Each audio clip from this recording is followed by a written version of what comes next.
for this, chuck in 250 grams of cream cheese. You want it to be room temperature, so leave it out for 2 or 3 hours. Add 6 eggs.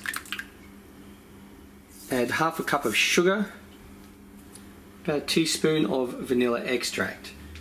Now we want to beat this until it's nicely blended.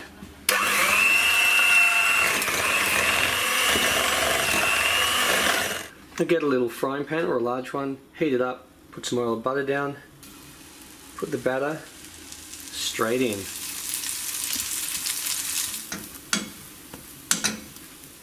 There you go, just as an option if you want to sprinkle a little bit of confectionery sugar or icing sugar over it, go for it.